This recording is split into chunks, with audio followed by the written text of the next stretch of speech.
mensagem para os irmãos aqui de alento nesse período de dor, esse período de dificuldade, o qual nós temos vivido nos últimos dias. Período em que muitos pais têm ficado separados dos seus filhos, muitos netos separados dos seus avós, por causa das recomendações do governo, muitos pais de família sem emprego, mas o que nos conforta é que ao longo da história a gente consegue compreender que o povo de Deus sempre esteve de pé em meio à crise. E para a gente relembrar isso, eu queria fazer um breve comentário a respeito da vida do profeta Abacuque. Abacuque vivenciou esse período de crise. A primeira dela foi logo no início do seu livro, relatando aí em relação à crise moral a qual o povo de Israel vivia. E ele começa a questionar a Deus quanto a isso, quanto àquele povo pecador, aquele povo idólatra, aquele povo que sempre vinha profanando o nome de Deus. E aí ele até comenta em relação a se afrouxar a justiça. Se esse povo não for corrigido, a justiça de Deus ela vai se afrouxar em relação à humanidade. E assim ele começa a questionar a Deus nesse sentido. E aí Deus dá uma resposta a Abacuque, Deus fala grandemente ao coração de Abacuque, dando a ele uma sentença. Essa sentença falando a respeito dos caldeus, que eles iriam vir, sitiar Jerusalém, tomar toda aquela cidade, tomar o reino do sul, destruir aquele povo, fazer uma assolação na terra de Israel. E aí quando a gente pensa que Abacuque ia ficar mais tranquilo com essa resposta, a resposta em relação à crise moral, ele começa a questionar a Deus quanto aos justos que haviam ali, e não somente isso, mas principalmente por se tratar do povo de Israel, o povo conhecido pelo nome do Deus vivo. E aí ele começa a questionar a Deus: Senhor, como você vai poder permitir que um povo tão pecador, um povo profano, venha a destruir o povo que o Senhor mesmo escolheu, que o Senhor mesmo elegeu?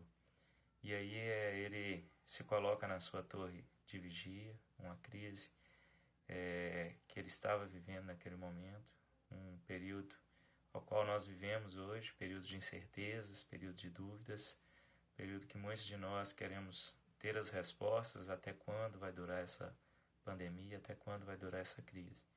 E aí ele coloca-se na sua torre de vigia, o verso 1 do capítulo 2, sobre a sua fortaleza, e diz que vai aguardar a resposta do Senhor. Deus responde a Abacuque e dessa vez pede que ele coloque em letras garrafais a sua resposta, ou seja, em um grande outdoor. E aí Deus fala a Abacuque, capítulo 2, verso 4, um dos textos que são primórdios para a nossa doutrina cristã, para a nossa fé, que vai falar: eis o soberbo, sua alma não é reta nele, mas o justo viverá pela sua fé. Deus fala claramente a Abacuque que não é pela força, não é pelas obras, não é pela postura diante de mim, mas simplesmente pela fé. A justificação pela fé. Essa doutrina que foi ensinada grandemente através de Paulo, principalmente no livro de Romanos, veio falando ao nosso coração ao longo desse tempo, ao longo desse período, influenciou grandes homens como Agostinho de Hipona, Lutero, Calvino, que fez uma doutrina sistematizada em relação à justificação pela fé.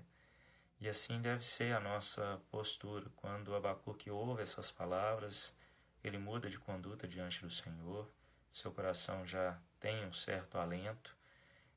Prova disso que a partir do capítulo 3, a resposta dele vem em forma de canto, não mais questionando a Deus, mas agora o louvando. E ele escreve, a partir do verso 17 do capítulo 3, ainda que a figueira não floresça, nem haja fruto na vide, o produto da oliveira minta, e os campos não produzam mantimento, as ovelhas sejam arrebatadas do aprisco, e nos currais não haja gado. Todavia eu me alegro no Senhor, exulto no Deus da minha salvação. E é assim que Abacuque se prostra diante do Senhor. Abacuque quer dizer abraçar. E é assim que Deus quer agir com toda a sua família, com toda a sua casa. Nesse período de crise, eu desejo que Deus realmente abrace a sua vida, que Deus realmente cuide de você e que você tenha tranquilidade e paz no seu coração para poder louvá-lo. E no fim de tudo isso, nós vamos poder glorificar o teu santo nome. Que Deus possa te abençoar a sua família.